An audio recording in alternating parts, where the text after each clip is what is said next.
morning students. This is lecture 4th of class 11th maths chapter 2nd, and today we will discuss the homework which I have given you in lecture 3rd. So solution of exercise 2.3, question number 2nd, find the domain and range of fx is equal to minus of modulus x. This symbol is for modulus. So we have to find the domain and range of this function. As fx is defined for all x belongs to R, it is clear from the given function that for any value of x, fx will be defined. Therefore, domain is the complete real set. Now, modulus function is what? Which gives the non-negative values.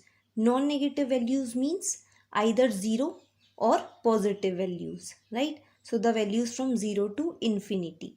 Now, here minus of modulus x is, so minus of modulus x will give negative values, right? As modulus x gives non-negative values, minus of modulus x will give negative values and also 0. At x equal to 0, we can see fx is nothing but 0. So range is 0 and all the negative values. So negative values from minus infinity to 0, and 0 is also included. So here closed bracket will come, or we can define it as R minus union 0, because negative real set, this set is negative values of real set which does not includes 0. So R negative union 0, right? Next is question number 5th. Find the range of the following functions. First is fx is equal to 2 minus 3x. X belongs to R and x is greater than 0. X belongs to R, x is given us as greater than 0. Fx is 2 minus 3x. We have to find the range. So at 0, value of fx you can check. 2 minus 0 is 2. At 0.01 you will get value of fx as 1.97. At 0.1, 1.7. At 1, minus 1. At 2, minus 4. So what we can see, that value of fx is decreasing. It is 2 and then decreasing. But as we can see, x is given us as greater than 0. X is not equal to 0. So fx cannot be equal to 2. Thus, range of f will be the set of all real numbers less than 2. 2 will not be included as fx is not equal to 2. So range will be all numbers less than 2. So from minus infinity to 2. Both the sides round brackets or open brackets will come. Next is fx is equal to x square plus 2x belongs to real number. So at 0 we can check value of fx will be 2. At 1 or minus 1, because it is here x square. So either you put 1 or minus 1, it will give you 1 plus 2, result will be 3. For plus minus 2, result will be 6. For plus minus 3, result will be 11. And the result, as you can see, 2, 3, 6, 11 goes on increasing, right? So range of f will be starting from 2 and goes up to infinity. Also 2 is included, so round bracket will, square bracket will come. Third is fx is equal to x. X belongs to real number. As we can see, fx will assume all the values of real numbers. So range will be clearly a real set. Now next is solutions of miscellaneous exercise. Question number 3rd. Find the domain of fx, x square plus 2x plus 1 upon x square minus 8x plus 12. For domain, we know that denominator should not be 0. So denominator not equal to 0. Writing 8x as minus 6x minus 2x, and we get it x minus 6, x minus 2 not equal to 0. So x is not equal to 2 and 6. X will not be equal to these two values because at these two denominator will be 0. So domain is all real numbers except 2 and 6. So r minus 2 and 6. Put these 2 and 6 in the curly brackets. Question number 6. Let f is given as a function from r to r. Such ordered pairs will come x comma x square upon 1 plus x square. Determine the range of r. So function is x square upon 1 plus x square. As we can see, x square is a always be positive. 1 plus x square will always be positive. Positive upon positive will result as positive. So first of all, range will be positive. Now we can see denominator is greater than numerator. As denominator is greater than numerator, denominator is 1 greater than numerator. So values of fx will lies from 0 to 1. Like 4 upon 5 will be 0 point something. 6 upon 7 will be 0 point something. So denominator when greater than numerator, values will lie from 0 to 1. Also at x equal to 0, f0 will be 0, right? And fx cannot be equal to 1 for any x belongs to real number. As these two, numerator and denominator, are not equal, therefore fx can never be 1. So fx values lies from 0 to 1. Also at 0, fx is 0. So range will be from 0 to 1 and 0 is included. Next is question number 8. f be given as 1, 1, 2, 3, 0, minus 1 and minus 1, minus 3. Be a function from z. Z is the set of integers. So be a function from z to z defined by fx is equal to ax plus b. For some integers a, b, we have to determine a and b. So as we know, when any ordered pairs belongs to the function, then f of c, when you put c in the function, it gives us d. So therefore, when you put 1, the result will be 1. When you will put 0, result will be minus 1. fx is given us as ax plus b. So f of 1 will be a plus b. In place of x, put 1. So now f of 1 is 1. So 1 is equal to a plus b. From here, f of 0 will be in place of x, put 0. a 0 plus b is equal to b. f0 is nothing but minus 1. So b, value of b is minus 1. Put this value in this equation, you will get a as 2. So we have to find out the values of a and b, which are 2 and minus 1. Clear? Question number 9. Let R be a relation defined by R is the set of ordered pairs where AB belongs to natural number and A is equal to B square from n to n. Are the following true? R is this relation AB where A is equal to B square. They're asking, are the following true? First is AA belongs to R for all A belongs to natural number. So this statement is not true. We can give any example to contradict this statement. So as 2 is a natural number, but 2 does not belongs to R because 2 is not equal to 2 square. Here AB belongs to R if A is equal to B square. But 2 is not equal to 2 square, therefore 2 does not belongs to R. Therefore this statement is false. Next is our AB belongs to R implies BA belongs to R. If AB belongs to R, so 4 is equal to 2 square. Therefore 4 belongs to R because A is equal to B square. So they say if AB belongs to R, it implies BA belongs to R. But when 4 belongs to R, it does not implies 2 belongs to R as 2 is not equal to 4 square. Therefore this statement is not true. Next is if AB belongs to R, BC belongs to R, it implies AC belongs to R. So this statement is also not true. You can take any example. What I have taken is let A be 16, B be 4. So 16, 4 belongs to R as 16 is a square of 4.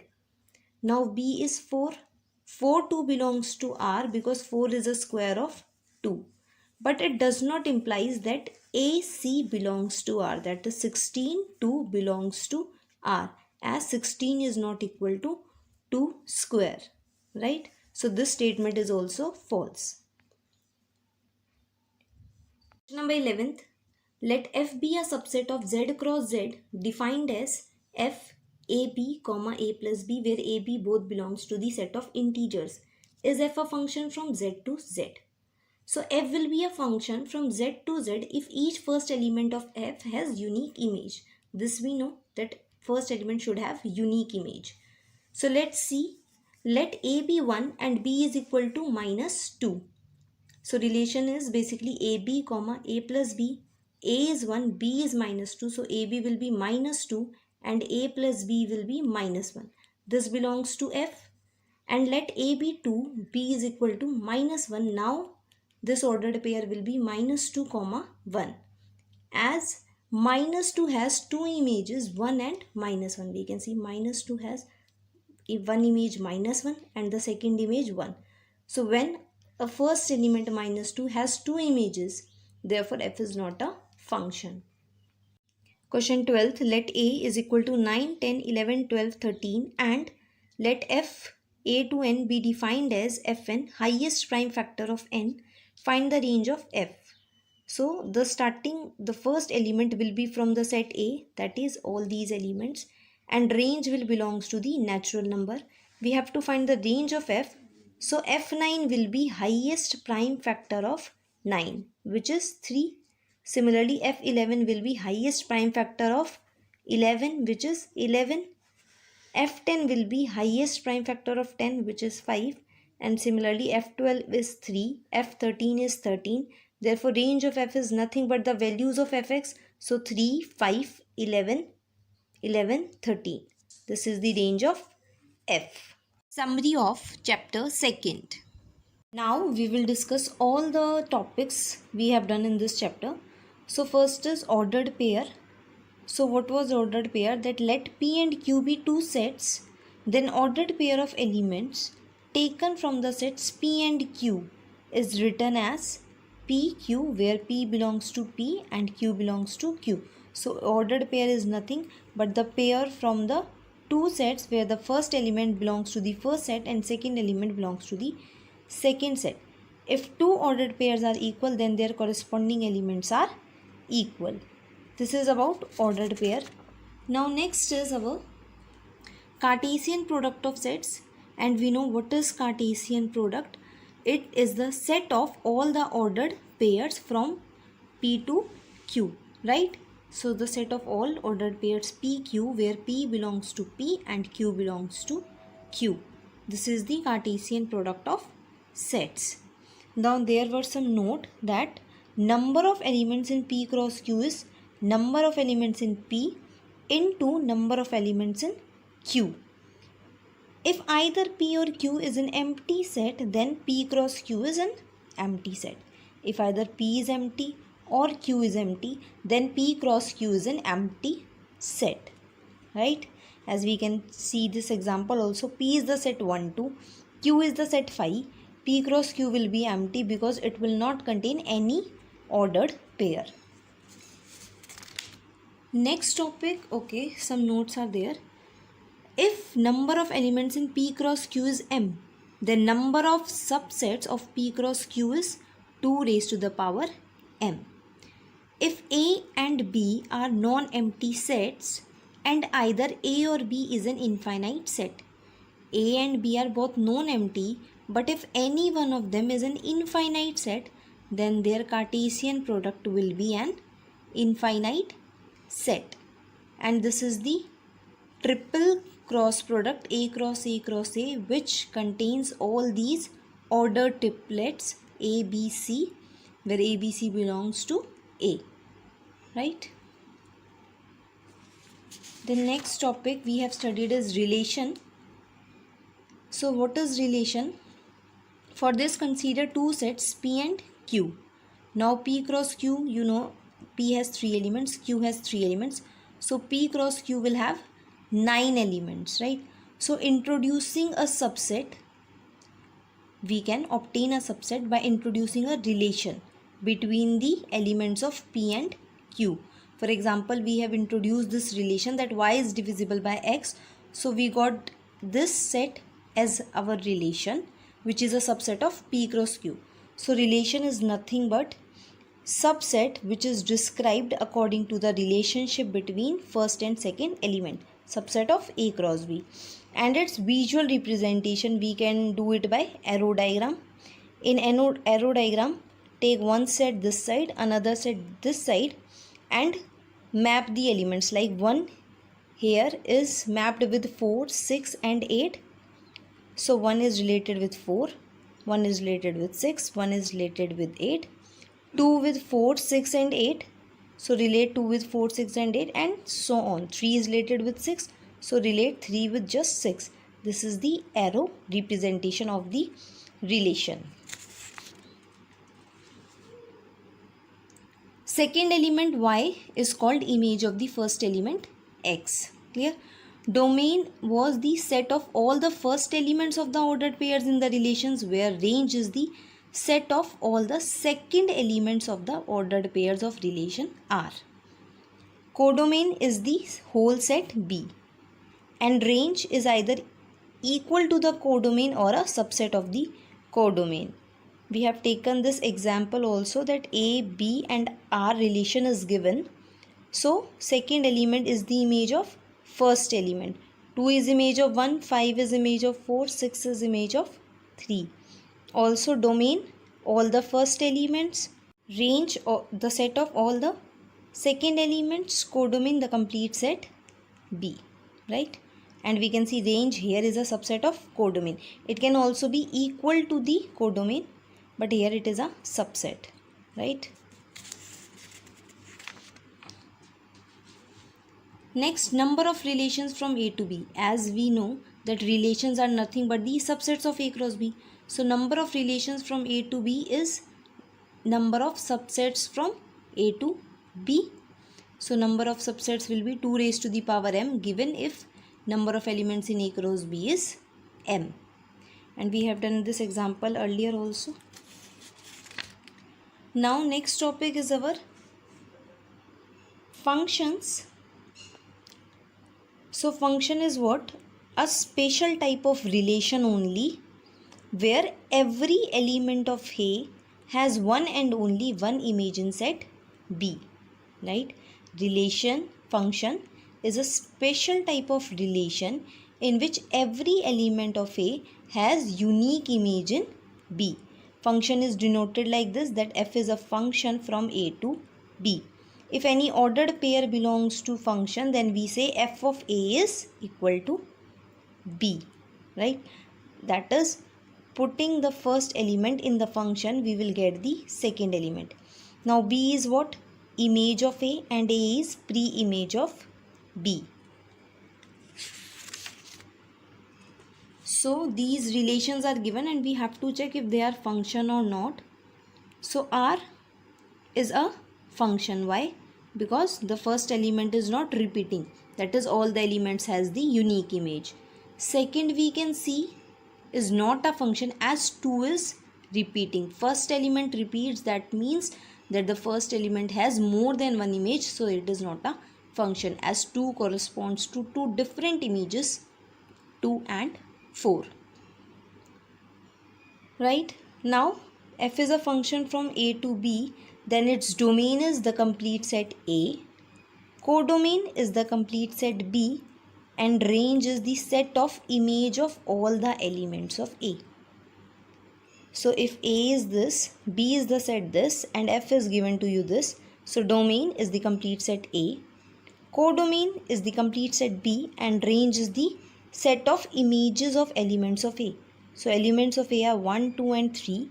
Their images are 4, 4 and 6. So the set will be 4 and 6, and this is our range, set of the images of the elements of A. And this is the subset of codomain. Now the most important topic of this chapter, how to find domain and range of the functions. A function is given to you and we have to find domain and range. So domain is nothing but the set of all those values of x for which the function is defined. Range is the set of images fx which we get by putting the values of x in the function f is called range. So domain are those values of x for which function is defined. When we put the values of x in the function, the values which we get are the range. Clear? So for example, we have taken examples to understand this. First is fx is equal to x plus 3. So as we can see, for any value of x, this function will be defined. So the domain will be complete real set R. And for real values, for the values of x, we will get different values of fx. So range will also be the complete real set. Next is we have taken a rational function. For a rational function, for fx to be defined, denominator should never be 0. Denominator should be non-zero. So for any rational function, you have to find the values for which denominator is 0. So by solving this, we get that 1 and at 2, this denominator is 0. So x cannot be the value 1 and 2. So our domain will be the complete real set except the values 1 and 2. So how to write it? Write the values in the curly brackets and r minus these values, because domain is all the real values except these two values, right? Be clear about this, that you have to take curly brackets. So this is how to find the domain of the rational function. Now next is if some root function comes.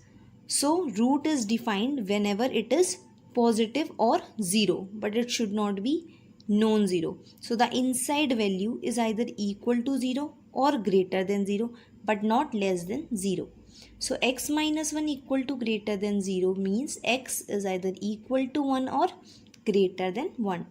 When x is equal to greater than 1, domain will be the 1 to infinity, as here is equality. So 1 here with 1, a closed bracket will come, right? Now for the range, we can see fx is what? Root x minus 1. So it will always take positive values, and at x equal to 1 we can see function will also take the value 0. So range is from 0 to infinity, as 0 is included, so close bracket will come. Also we can write this as r plus union 0. R plus shows the all positive real values, as positive real values or negative real values will not include 0. So you have to show it like this, r plus union 0, as 0 is included in the range. Now here this is also a root function, but a rational function also. So for root, we want x minus 1 either equal to 0 or greater than 0. But also it is in the denominator, it cannot be equal to 0. Therefore x minus 1 will be greater than 0. X is greater than 1. So domain will be 1 to infinity. In the previous one, domain is from 1 to infinity, but 1 is included. But here, because of the denominator, fx cannot be 0. So we cannot include 1, because at 1 function becomes 0. And if 1 upon 0 will be not defined. So domain will be 1 to infinity. Now for range, we can see it will take all the positive values only. So ranges are plus. Next is our modulus function. Modulus function does what? It changes negative values into positive values, and positive values remains positive only. So for no value of x, fx is not defined. So domain will be the complete real set. Now for the range, we can see as modulus function is there, so fx will always assume the positive values. Now we have to check if fx will assume 0 or not. So at 1 we can see f also assumes the value 0. So range is from 0 to infinity. 0 is included. I hope all this is clear to you. Now next is fx is equal to root 9 minus x square. As we just done the root function, for root, the inside value should be either equal to 0 or greater than 0. Breaking it using a square minus b square, which is a minus b, a plus b equal to greater than 0. So this product is either equal to 0 or greater than 0. For this, what we want, either both the terms are positive or both the terms are negative. After solving, case 1 will be either both are positive, and here and will come, that is both the conditions are necessary, or case second both the terms are less than 0. Here also and will come, as these both the conditions are necessary. And here means intersection and or means union. So when we find the intersection of this case, we'll get it as minus 3 comma 3, where of this case we can see there is no intersection. So intersection will be 5. As these two cases are completely different, so we will take the union of these two results, which will give you the domain as minus 3 comma 3. So this is our domain. Now for range, as we know, function is of root, so it will assumes positive values. But which positive values? So we will put the different values of domain. Domain is of our minus 3 to 3. Put different values of domain, and for these values we can see range is varying from 0 to 3, as root 5, root 8 are the terms less than 3. So range is varying from 0 to 3, and 0 and 3 are included, so range will be from 0 to 3 and close bracket will come. So this your today's homework is prepare for the test of chapter 2, relations and functions. Okay, thank you.